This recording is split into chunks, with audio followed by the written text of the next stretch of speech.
Good morning and welcome to your Farm and Home Show. My name is Joanna Coles, and this morning we're visiting with Kristin Hildabrand, Warren County Extension Agent for Horticulture. Good morning, Kristin. Good morning, Joanna. Now, Kristin, a lot of times when we think about the Kentucky garden, onions is not one of the first things that comes to mind. No. But we can grow onions in Kentucky. Yeah, that's right. So I like talking about onions because onions really do enhance a lot of other vegetables that you can grow in the garden.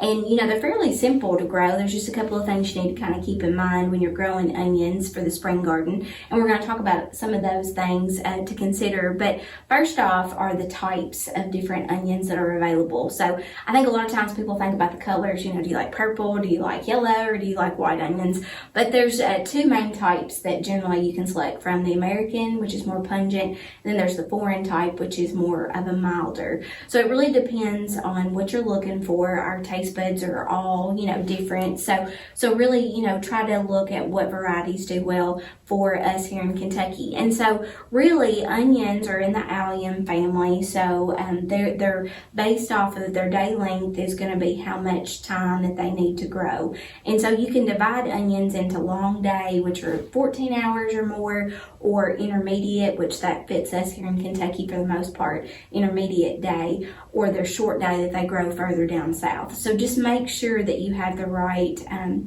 variety picked out, so that way that it'll be successful for us here in Kentucky. So a lot of times in catalogs you may see it also intermediate may be used for day neutral, and so those are the same thing, intermediate day, which is basically about 12 hours. That's about how much daylight that they need. And a lot of times, Kristin, when I go into a farm supply store or maybe a garden center, onion sets are some of the first things that you see there. Yes. But a lot of times people are like, oh yeah, I'm going to grow onions, pick them up and go home. But there's so many things, like you're talking about, the light and varieties and those type of things we probably need to consider. Some of the spring varieties that do well for us here in Kentucky are Expression, Sweet Spanish does really well. There's a sweeter variety called Candy, and it's more of a yellow onion variety. There's also Red Candy Apple. Superstar does really well. Walla Walla is one that's a little bit more on the sweeter side, and there's also Red Line. Now those are just a few that I mentioned, but you can contact your local extension office and they can put some varieties in your hand if you're wanting to look at it. But you're right, most of the time when we're looking for those onions, we're looking at sets or little transplants or maybe even seeds.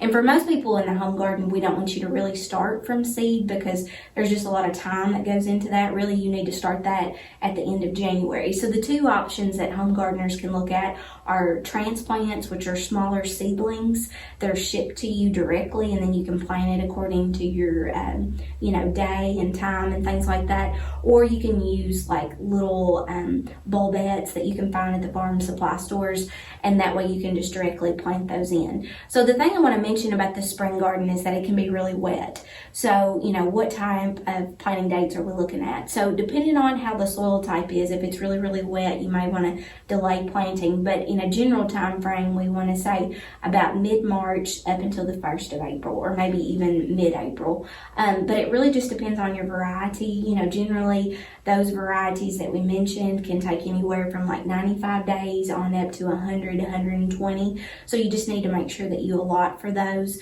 And like I said, if the soil is really wet, like it is in the spring for us here in Kentucky, you may have to wait until things improve. So you don't need a very big space to grow onions. No, you really don't. And you know, a lot of times we talk about bunching onions, which are the small green onions. So it really just depends on what you're actually wanting to do. But if you do things the correct way, like harvesting and curing, some of the onions can last for a couple of months. And, you know, there may be ways that you can go ahead and chop them up and freeze them and have them readily available for future meals. Absolutely. So, Kristin, if people want more information about raising onions, can they come to the Extension office? Absolutely. We have a really good resource. It's the Home Vegetable Gardening Guide in Kentucky. So if you would like to pick up that, it's absolutely free, and it really helps you, especially when you're growing onions or even other vegetables here in Kentucky. Thanks, Kristin, for the information and the inspiration, and make sure to include onions in your Kentucky garden this year. We appreciate you watching the Farm and Home Show and hope you have a great day.